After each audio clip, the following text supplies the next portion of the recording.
Hello all YouTubers, I am the Weather Dude. Welcome back to my YouTube channel. I'm sorry my last video I had a little bit of trouble with the sound because it was a new screen recording app. It's like I just got Bandicam because my other one was giving me a hard time. So it was kind of hard for me to record the sound. I'm sorry for that. Today's video is going to be my third definition video on what is a Noreaster and how does it relate to what's called a bombogenesis. I'm going to show that to you. So let's get started on our presentation for today, December 9th, 2018. So, what is a Noreaster? A Noreaster is a coastal storm or a low pressure system that tracks up the coast, and it rapidly strengthens as it tracks up the eastern seaboard. Drawing one is very simple. It's a strong low pressure system, basically right here, and it just tracks up the coast. You see this is the land over here. It's going to track up the coast. It's going to bring a northeasterly wind and then a northwesterly wind on the back side of the system.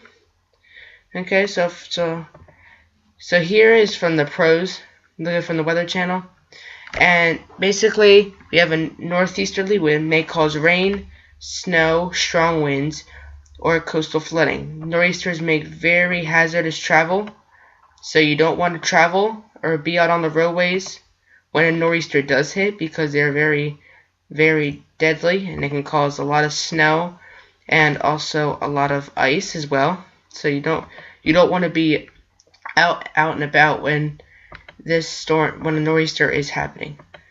So again, if I can draw it out here, we have a low. Now let's say a low forms like near Florida down here, and it tracks up the coast like this. Now they form within, which is in my WordPad, they form within 100 miles, so up to 100 miles east or 100 miles west of the east coast. So they don't have to be over the water the whole time. They can go up here as well.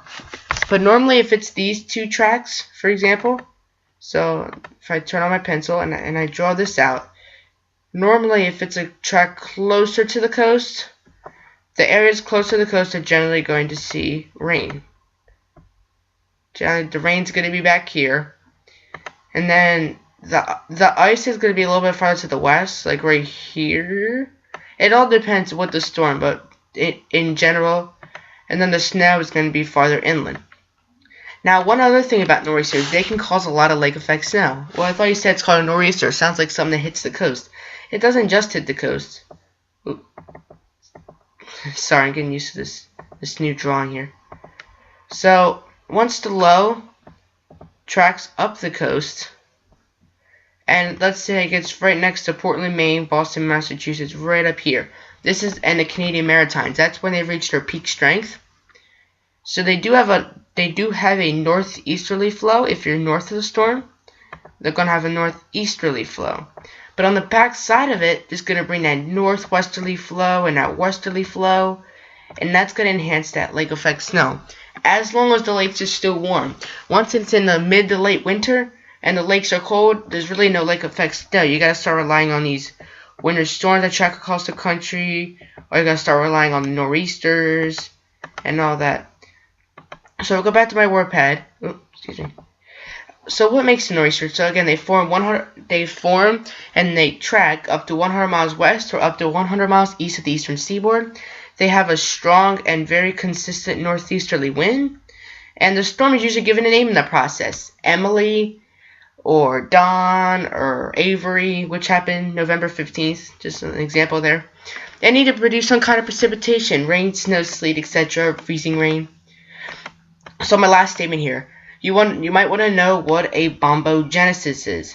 So a bombogenesis is a nor'easter, and so it's a low pressure system, and it's kind of like a nor'easter. It tracks up the coast, but you have to notice it's barometric pressure.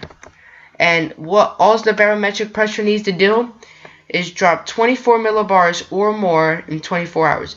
The more the barometric pressure drops, so if you go on tropical tidbits, for example, and you might see a little number above the storm. Let's say it's 977, which is very strong. And the lower that number is, the stronger the storm is and the stronger the wind.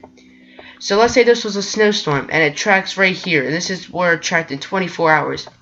If this number is at, let's say, like around 953, that would be officially a bombogenesis. Okay, so it's very simple to explain. So I hope you know what a Noreaster is if you didn't know what it was before, and also what a bombogenesis is. Thank you for watching my third definition video. I am the Weather Dude, signing off. Till next time, and I also want to dedicate this presentation to the police officers and all the military crew that fight for our country. So thank you for watching, thank you for fighting for us, and have a nice day.